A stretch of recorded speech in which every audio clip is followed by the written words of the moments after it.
ఎంతమందితోనో మీరు 5 లక్షల రూపాయలు మీరు ఇస్తామని చెప్పిండ్రు. తెల్ల రేషన్ కార్డులు ఇస్తామంటారు. ఆ రేషన్ కార్డులు ఎవరికన్నా ఇచ్చిండ్రు? సంవత్సరం అయింది, ఈ రోజు వరకు కూడా రేషన్ కార్డులు రాలేదు. ముసలోళ్ళు, భర్తలు చనిపోయిన వాళ్ళు ఈ గత 4 సంవత్సరాల నుంచి అంటే వాళ్ళు వయసు మీద పడ్డ వాళ్ళు, ఈరోజు మీరు ఏదైతే 58 నుంచి 60 సంవత్సరాలకు మేము పెన్షన్లు ఇస్తామన్న వాళ్ళు ఇప్పుడు 65 సంవత్సరాలైనా కూడా చాలామందికి పెన్షన్ రాని తల్లులు ఉన్నారు, పెన్షన్ రాని ముసలోళ్ళు ఉన్నారు. మరి వాళ్ళని ఎందుకు మీరు పట్టించుకోవట్లేదు? ఇది జనరల్గా ఇది రెగ్యులర్ ప్రాసెస్ పెన్షన్ అనేది.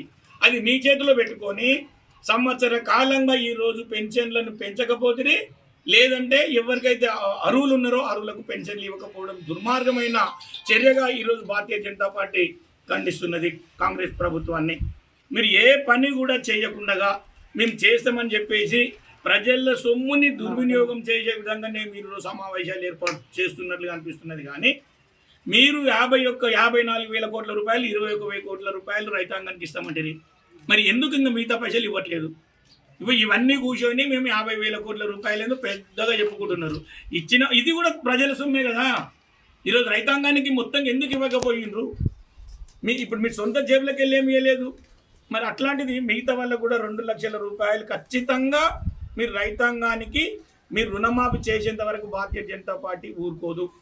మీరు ఏదైతే 5 లక్షల ఇండ్లని ఇస్తామని చెప్పినరో, 5 లక్షల రూపాయలు చేసి ఇండ్ల డబుల్ బెడ్రూమ్ ఇస్తామన్నారో అవి ఖచ్చితంగా ఇవ్వాల్సిందే. మహిళలకు 2,500 రూపాయలు ఇవ్వాల్సిందే. పేదిండ్లకు భూములు ఇస్తామంటిరి, ఇండ్లు కట్టిస్తామంటిరి, పేదవాళ్ళ కన్నుల్లో మేము సంతోషం చూస్తామంటిరి. సంవత్సర కాలం అయ్యింది. బీజేపీ నాయకులు అడుగుతున్నటువంటి ప్రశ్నకు మీరు కాంగ్రెస్ వాళ్ళు సమాధానం చెప్పాల్సిన బాధ్యత మీకున్నది. మీరు ఈరోజు కాంగ్రెస్ వాళ్ళు గెలిచినమని గొప్పలు చెప్పుకుంటున్న మీరు తెలంగాణలో ఉన్నటువంటి టీఆర్ఎస్ పార్టీ యొక్క చేతగాంతనానికి, వాళ్ళ యొక్క అహంకారానికి, కేసీఆర్ అహంకారానికి ఈరోజు టీఆర్ఎస్ పార్టీ బలైపోయింది. దానికి అనుగుణంగానే ఆల్టర్నేట్గా కాంగ్రెస్ పార్టీ వచ్చిందనేది ఫస్ట్గా మీరు కాంగ్రెస్ కార్యకర్తలు కానీ కాంగ్రెస్ నాయకులు కానీ గుర్తించుకోవాల్సిన అవసరం ఉన్నది.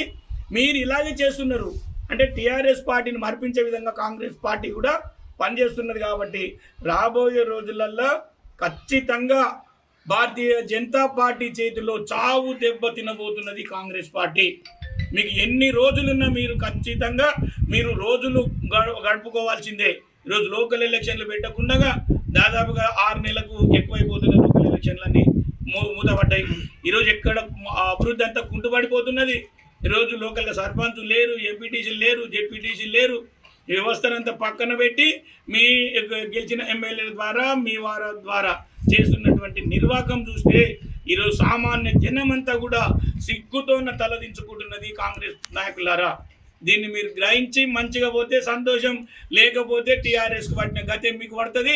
రాబోయే స్థానిక సంస్థలలో కాంగ్రెస్ పార్టీని బొందబెట్టడానికి ఈరోజు తెలంగాణ ప్రజలు 1000 కళ్ళతో ఎదురు చూస్తారని చెప్పేసి మరిన్ని వీడియోస్ కోసం ఛానల్ ని సబ్స్క్రైబ్ చేయండి. లేటెస్ట్ అప్డేట్స్ కోసం వాట్సాప్ ఛానల్ ని ఫాలో అవ్వండి. ఆ లింక్ డిస్క్రిప్షన్ లో ఉంది.